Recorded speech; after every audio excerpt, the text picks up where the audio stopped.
Hello again guys! Welcome again sa aming YouTube channel, Emergency TV. Maraming salamat po muli sa inyong patuloy na pagsuporta sa aming channel. Patuloy po lumalawak na abot ng ating channel at yun po ay dahil sa inyong pagsuporta. Ngayon po ay 3.6 na po tayo and counting at the moment. So, thank you very much po sa inyo. So, ngayon, magpapakita po tayo ng unboxing ng isa sa regalo sa akin ng aking anak. So, nung last Christmas po, ang niregalo sa akin ay itong DJI na cellphone mount. At ngayon naman ay, dahil sa babasa niyo mga comments sa ating ini-upload na video na nahihinaan po kayo sa boses ko. So, eto, niregaluhan niya ako ng DJI Mic Mini. So, eto siya. So, para ma-enhance ang ating video quality at ang ating audio. So, maraming salamat sa aking anak. Ito nga po pala ay pa-birthday niya sa akin. So, ito ay isa sa natanggap kong regalo sa kanya ngayong kaarawan ko. At yung iba pa ay eto naman, regalo sa akin ng aking wife. So, maraming salamat sa aking pamilya na patuloy na nagmamahal sa akin. So, ngayon, i-unbox natin itong ating regalong mini mic. So, DJI din ang pinili niya na brand ng ating mini mic para sa ating quality audio ng ating recording. So, simulan natin. Ito nga po pala ay mobile phone adapter. So, ito ay binibiling bukod. So, dahil sa hindi lang isang cellphone ang ginagamit namin, although ito pong kanyang mini mic, may kasama na siya para sa USB-C. So, ito, dahil gumagamit kami ng ibang cellphone tulad ng Apple, so, kailangan natin ng adapter which is different dito sa USB-C ang kanyang port. So, ito siya. So, nag-adband din na lang yung aking anak para magamit din just in case dun sa isang phone namin ginagamit. So, tingnan natin kung ano ang laman nito.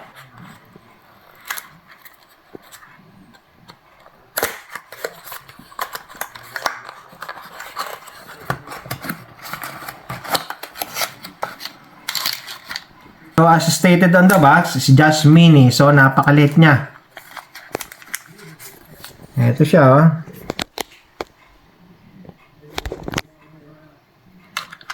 So, dito, pinapakita sa illustration, considering this is the phone, ito yung ating adapter na kinakabit. Ito siya.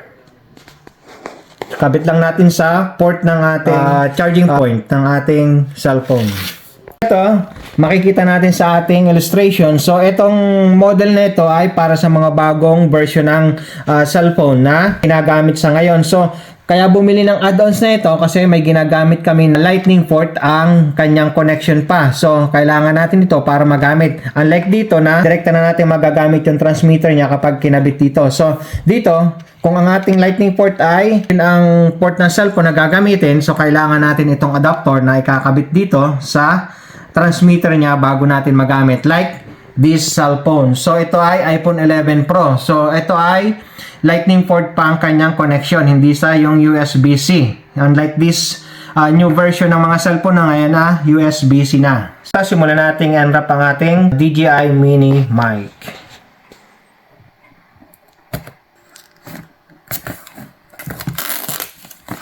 Well pack ang ating box. So, sa ating box, makikita natin sa likod kung ano ang included. So, sinasabi na, nandito ang receiver. So, ito yung receiver, oh. At, transmitter. So, may charging case din tayong kasama. May pouch. Pwede nating lagyan ay mag-outdoor recording ay hindi magdumi ang ating mic. So, meron din tayong clip magnet 2. Dahil dalawa itong ating mini mic dito, so dalawa din ang kailangan na magnetic clip.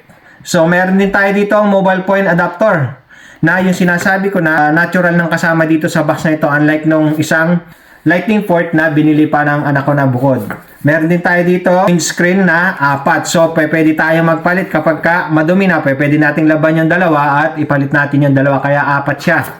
Meron din tayong camera audio cable at USB charging cable. So, yun ang sinasabi ko. At manual. Yun ang kasama dito sa box na ito. So, tingnan natin kung totoong yun nga mga nandito sa box na to. Reveal natin ang ating magic box. So, ito ang laman ng ating kahon. So marami na kaming tiningnan ng mga mic na mini. So dahil sa good reviews and reputation ng DJI, ay decision na namin na ito na rin ang bilhin. So, katuwang nitong ating camera holder dito.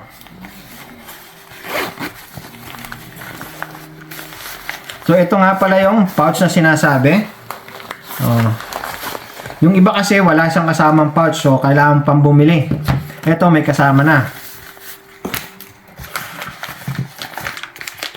So, ito yung windscreen. Tingnan natin kung ilan. Napaka-tight ng tape niya. 4 nga siya. So, 2 gray, 2 black. So, tama. Satisfied tayo doon. Ito ang USB na cable natin sa pagcha-charge nitong ating mic mini. Ito siya. At ito din yung ating camera connector para kung gagamitin natin na yung ating camera at hindi cellphone. So, itong gagamitin natin para magamit natin itong ating mic mini. So, ito naman yung USB charging nating cable. So, ito siya. USB-C na siya para sa mga bagong version ng mga phone. At ito yung sinasabi ko na fast lightning charging point. Ito siya. So, magkaiba siya. Maliit to. At ito naman ay sa new generation ng ating mga phone ngayon. So, punta na tayo sa main event ng ating mystery box.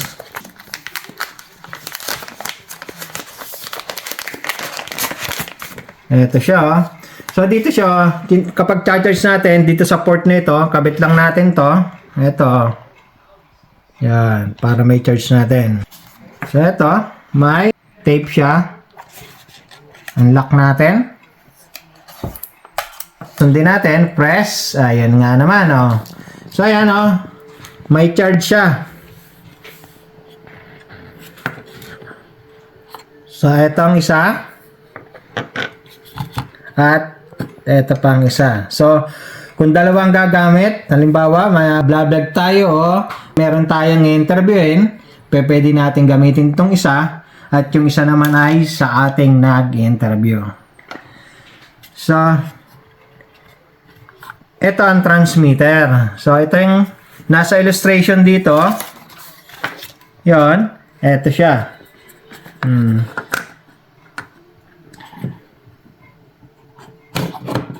Kuhanin naman natin yung USB-C natin. So, ito siya yung ginaganon ko. So, ito yung sinasabi kong sadyang kasama nitong ating mystery box. Itong USB-C na connector port. So, ito siya. At ito naman yung add-ons na binili ng anak ko. Para maliwanag tayo. So, ito. Direkta na natin magagamit ito sa pamagitan nitong ating USB-C connector. Ito, pakita natin kung paano natin kakabit natin USB-C na port na kasama nitong ating binili na mini mic. So, ito, meron siya ng port dito na kakabitan. So, slide off lang natin siya. Ganyan. And, push natin tong ating USB-C adapter. So, ito, slide lang natin siya. Ayan. So, meron tayo dito ang sample ng cellphone. So, ito ay hindi natin gagamit for recording. Ito ay ginagamit natin panonood habang tayo ay nag-edit ng ating mga video. So, ito, USB-C port na rin siya. So, ito, direkta natin siyang may kakabit na ganyan. So, slide lang natin. So, ayan. Oh, nabuhay.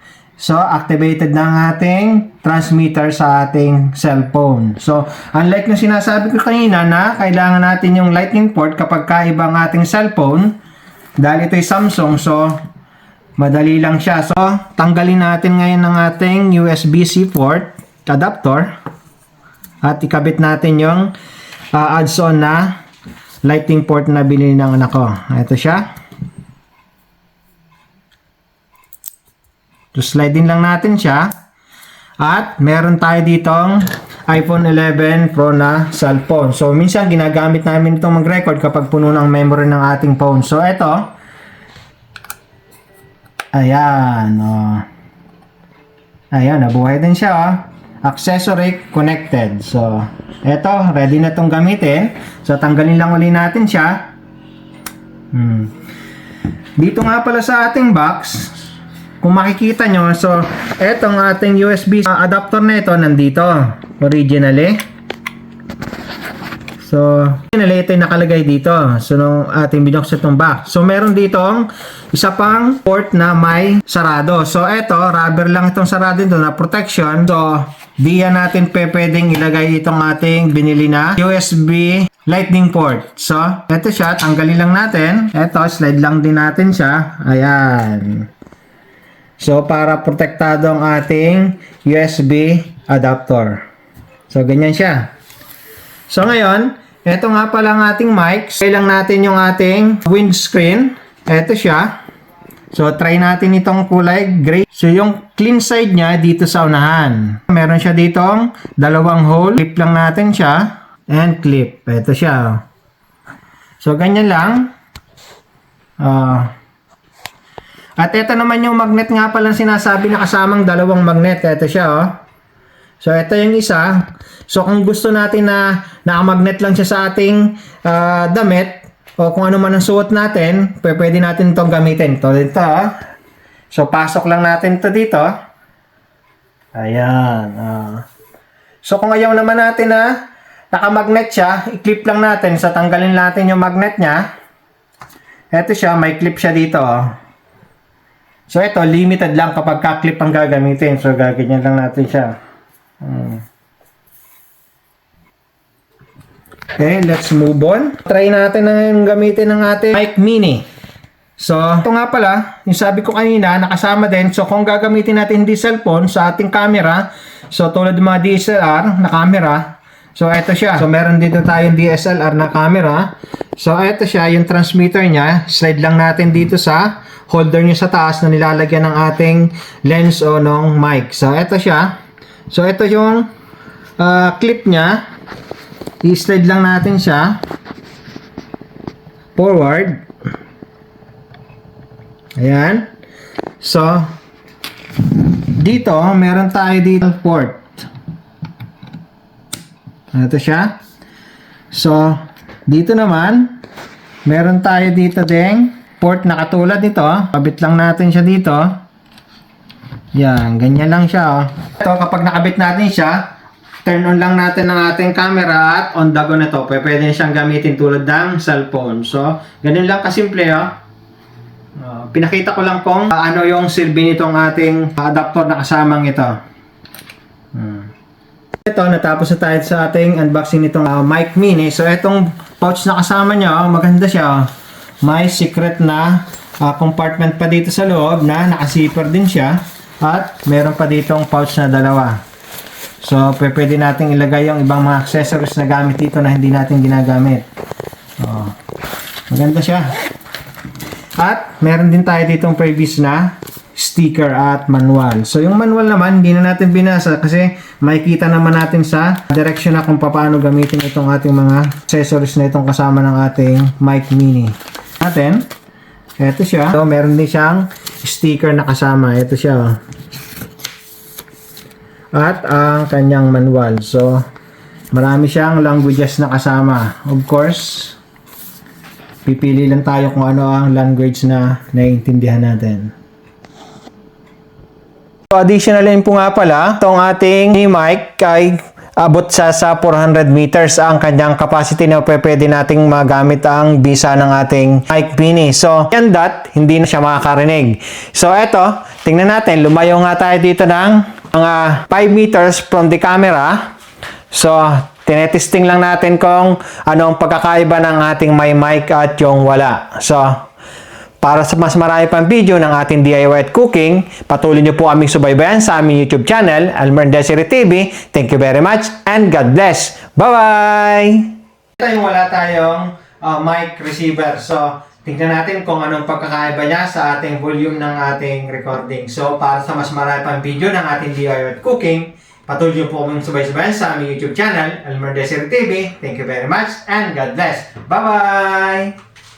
So ito nga po pala, may additional feature din itong ating DJI Mic Mini. So pwede natin siyang gamitin via Bluetooth. So on lang natin ang Bluetooth ng ating cellphone, pero kailangan natin mag-download ng third-party app. So yung usually ginagamit ng mga gumagamit ng Bluetooth using this DJI Mic Mini ay yung Blackmagic camera app. So madadownload natin siya sa ating Play Store. So download lang natin siya katulad ng ginawa natin kasi dito sa cellphone ko medyo makapal yung ating case. So, armored case siya. So, hindi umabot yung ating port ng receiver. So, ang ginamit namin ngayon sa pagkakataong ito ay yung kanyang other feature na bonus, yung kanyang Bluetooth. So, nag-download na rin kami ng Blackmagic camera app. So, eto siya. Testing natin siya. Eto. So, nakabit na rin ang ating mic. So, same distance ng ating na-try sa kanina doon sa dalawa na may mic out without mic na transmitter. So, ito siya. Para sa mas marami pang video ng ating DIY at cooking, patuloy nyo pong subaybayan sa aming YouTube channel, Elmer Desiree TV. Thank you very much and God bless. Bye-bye! So ito, nagluluto ngayon ng ating may bahay ng aming kakainin ngayon tanghalian. So, sample ito ng ating video clip para sa paggamit ng ating DJI Mic Mini. So, ito siya nagpa-fried rice siya at nagpipirito rin ng eggplant. So ito yung video naman natin na wala tayong ginagamit na DJI Mic Mini. So ito, nagpipirito rin ng talong at naggagawa ng fried rice. So ito siya, ating tanghalian ngayong araw na ito. So ito naman with noise cancelling ng ating Bluetooth na DJI Mic Mini. So ito, nagpipirito pa rin tayo ng talong. Sunog na. Eggplant at ang ating fried rice with king prawns and egg.